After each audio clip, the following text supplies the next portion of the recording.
Is there anything that you were surprised about today?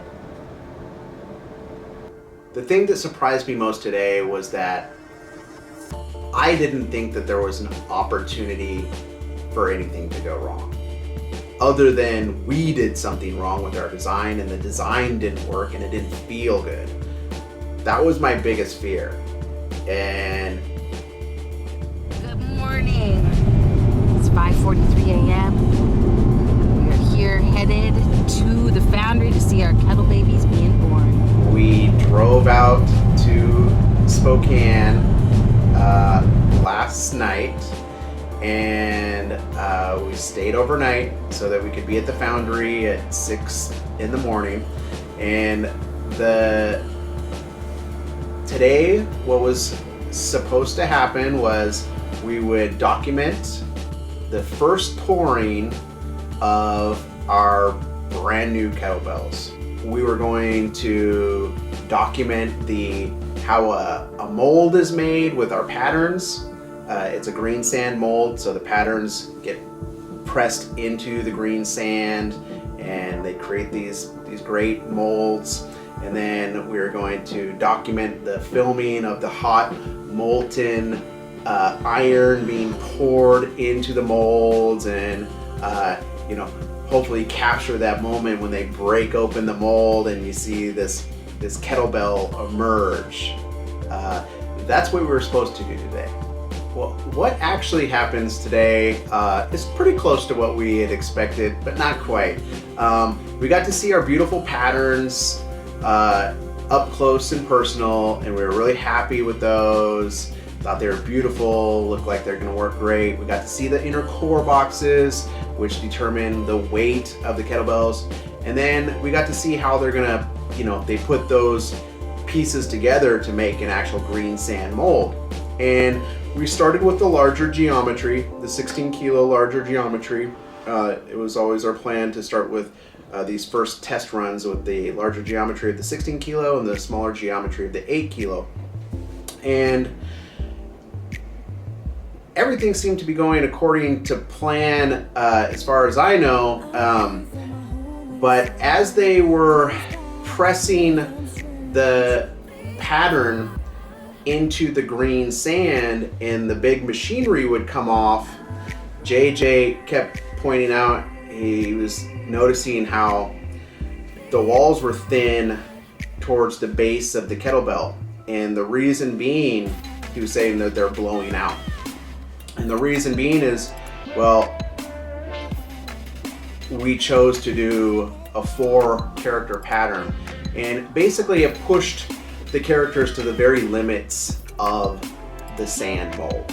And if you think about this like a sand castle, well, if the walls of the sand castle are too thin, they're gonna crumble. Even though there's some binding properties within the sand, it just wasn't enough to hold it together. And so try as we might, they kept crumbling at the very bases. They were hoping that when they are capped and the metal is poured in, that the cap would keep the metal from blowing out the pattern, and it would hold its shape. It would freeze quickly enough to be able to get a good product. But as we watched it happen, we watched the metal get poured in the top, held it for a second, and then you'd see it start to leak out the bottom, just like a cup with a hole in the bottom. And you could see the hot molten metal pour out the bottom of this mold, and then sparks are flying, and it was disappointing. It was really disappointing to see this the molds fail like that. I was still crossing my fingers, hoping that maybe one of the 3 characters would hang in there and hold up. I wasn't overly concerned, although I was disappointed because I know that it can be fixed. Now, when it came to the smaller geometry, because they're smaller, they didn't have the same problem with the thin walls because they took up less space on the plate. As a whole, the smaller ones worked much better. So after the first kettlebells have been poured, you have to wait for everything to cool down enough, and it actually takes a couple hours in our case. And so we were planning on going back to the foundry to see them basically be blasted, is what they call it, where they break them apart, send them through an agitator, and then blow off all the leftover sand. That took place when we were actually still at the hotel, and JJ sent us some pictures of how they looked, and we were happy with some of the pictures that we saw. We were disappointed with some of the pictures of the larger geometry. We knew they weren't going to be that great, but the small ones looked really good, and we weren't expecting to be able to go back to the foundry and see the finished product until the next day, but JJ seemed to be speeding things along and was able to start the finish work that same day. I was feeling at this point less optimistic than when we had initially started the drive down to Spokane. Every time we think we've got it dialed in or everything is going to go great, there's always some little thing that gets in the way or slows us down or a learning opportunity. And so I didn't have super high expectations driving up to the foundry the next time. And when we had left the foundry the first time, I can say that JJ looked a little bit down too. When he walked away, it looked like his head was down a bit. And we were kind of down. Probably he was feeling bad because we were feeling bad because it wasn't what we came to see. And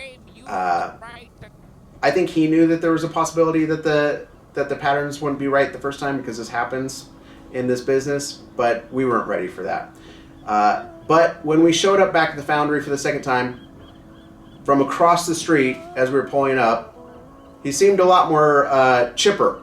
And then I could see the kettlebells from across the street on the table, because it's in a big open warehouse, and so you can actually see inside the building from across the street. We're quite a ways away, but I could see them. There was no sun, it's overcast, but I could see them kind of shining as they're sitting there, and just from 200 feet away, they looked great. And so that was very uplifting to see that they looked better than we expected. And holding them and being able to feel the weight took a weight off of my shoulders, because up till now we didn't really know with 100% certainty, and with all the setbacks, we didn't want to take anything for granted. Now, when I say that everything was right, I don't mean everything was perfect, but enough had come out perfect that we know that we have done a good job. And so this is the 8 kilo of the smaller geometry. Aside from it looking really good, I think, and of course I'm biased, it feels amazing. This is the best feeling kettlebell I've ever felt. Now, there's the good. Now, the bad and the ugly is that this is the 16 kilo of the larger geometry. And this is our cross section now. We know what we need to do to make the mold perfect. And this does feel great in the rack, but because the mold broke, it lost metal as it was being poured. And so, the geometry is not perfect because it didn't hold its shape in the mold. The handle is like a little bit weird. And all those things will be fixed when the patterns are dropped down to a 2 pattern plate. But we did get a chance to actually feel what it feels like in the rack, which is great. Now we have this cool sample bell that shows the cross section of a kettlebell, so we can use that to help educate people as why these are awesome. And you can kind of see here this large flat cavity. You'll be able to use magnetic chip weights in there, and you don't have to use our magnetic plates, you can use other people's too. But we're super stoked. Both are very comfortable. I know it's a letdown because it wasn't perfect today, but it turns out it's an easy fix, but it takes time, and I was not ready for that to happen. And it was hard for both Amber and myself. Probably harder for Amber.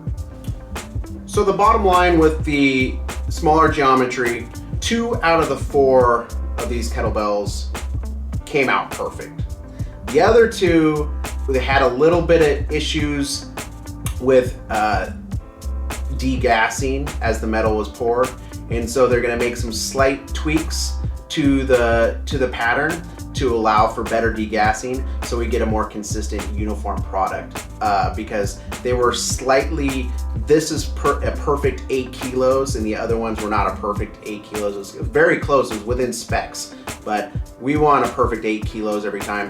And then the lettering just needs to be perfect for us. And anybody who knows Amber and myself, like, we're just not gonna settle for okay. We want it to be perfect. So that's what we're doing with the smaller geometry. But I promise it won't take long. The good news is, while they're working on these patterns, they're not stopping work on the core boxes, and the core boxes actually take the longest. So the entire time they're working on the patterns, in the foundry, they'll be working on those core boxes, getting those dialed in, ready to go, lined up and ready to go, because you need a brand new core box for every single kettlebell that you make.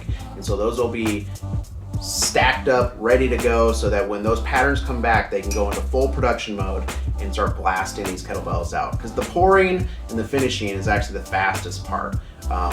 It turns out that making up the perfect pattern is a little bit tricky, and it is a bit of an art and a science. If we learned anything today, it's that these kettlebells are amazing. I am really thankful for everybody that has pre-ordered. The fact that you guys have pre-ordered these kettlebells and put your faith in a idea and Amber and myself without ever having your hands on the actual product has kept us going throughout and really put the pressure on us, which helps put the pressure on all these other people and companies we've worked with. And if it wasn't for the pressure to get you guys the best product as soon as we can, we would not be in Spokane in the foundry today doing what we're doing. I mean, we got filthy dirty, we got blasted in the face with black sand and hit with molten iron, and they are not used to having folks from the city inside their foundry poking around, putting pressure on them to get things done faster. And it was a learning experience for probably everybody all around, but you guys are the reason why we're there, to make this the best product out there and to make this dream come true.